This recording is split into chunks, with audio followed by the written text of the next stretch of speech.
In this lesson, we're going to build off the idea of the counting principle. I want you to imagine, and our title is Factorials, and I'll get to that in a little bit. I want you to imagine, excuse me, 4 people, Mr. Blue, Mr. Yellow, Mr. Green, Mr. Red, and we have 4 chairs that they can sit in. And the question is, how many different ways can I take these 4 people and seat them in these chairs? So let's take a look at chair 1 first. How many different choices do I have to put one of these 4 people in this first chair? We'll call this chair 1, chair 2, chair 3, and chair 4. How many different choices do I have? Well, I haven't sat anybody yet, so I have 1, 2, 3, 4 choices. So, how many different people can I put in chair 1? 4. Let's say I pick this person and put him there. Let's go to the next chair. Now how many people do I have to choose from? I don't have 4 anymore, I only have 3.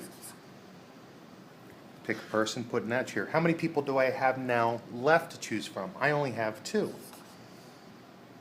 Put a person there. Last one, I only have 1. Now you may think, say, well, I have 4 people, I have 4 chairs, that makes sense. But realize, in that first one, I wouldn't have had to have picked just this person. It could have been this. And then of the 3 left, could have been here, here, here. So that's another option.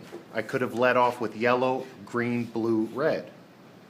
I could have done yellow, red, green, blue. I could have green first, red, then yellow, then blue. So realize there's many more options than what we may just look and say, oh, there's only 4 ways to seat these 4 people. So again, back to the original, my first chair I had 4 people to pick from. Once I picked a person to sit, I had 3. And then I had 2, and then I had 1. So this is almost like finding all the possible outcomes, but in a dependent situation. Whoever sits in chair 2 kind of depended on who sat in chair 1. So I had 4 choices for the first one, 3 for the second, 2, and then 1. What do I do with these? Just like in the counting principle, I multiply. 4 times 3 times 2 times 1, 12, 24 times 1 is 24. So that means there's 24 different ways I could have arranged these 4 people in these 4 chairs. Let's look at a second example. I have 7 people, 2, 4, 6, 7. I have 7 chairs, 1, 2, 3, 4, 5, 6, 7. How many people can I put in the first chair? 7. How many people left for the next chair? 6.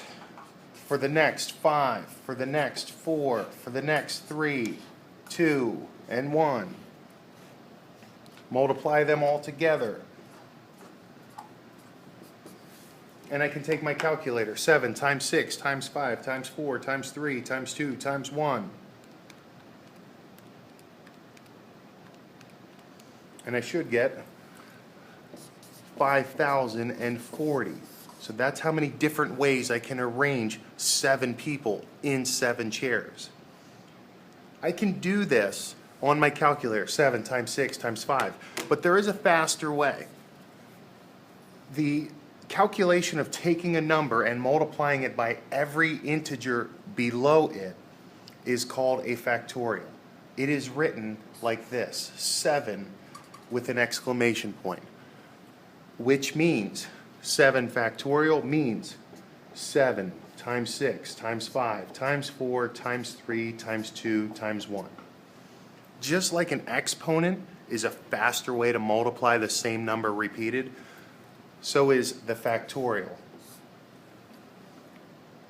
Is a faster way to multiply a number with every preceding integer down to 1 to get your total amount of possible outcomes. Let me show you how to do it on a calculator. So we just showed you how to do a factorial by hand or by calculator the long way. Let me show you the faster way to do factorial on this calculator.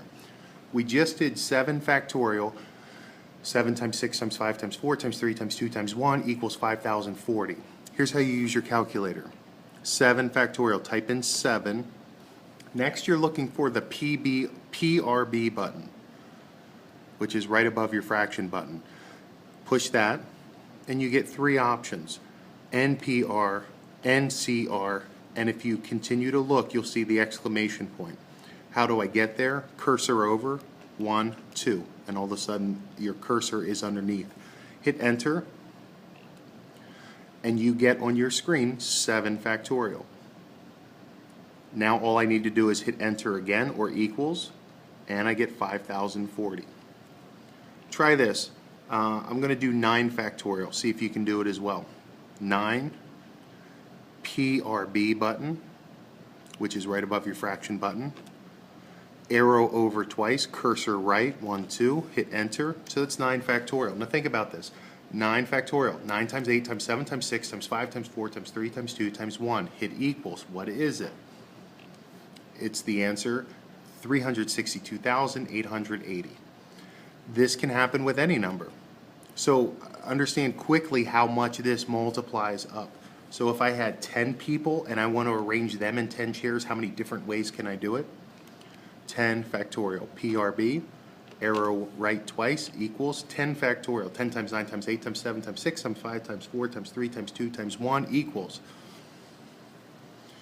3,628,800. That's that many different ways you can arrange 10 people in 10 chairs.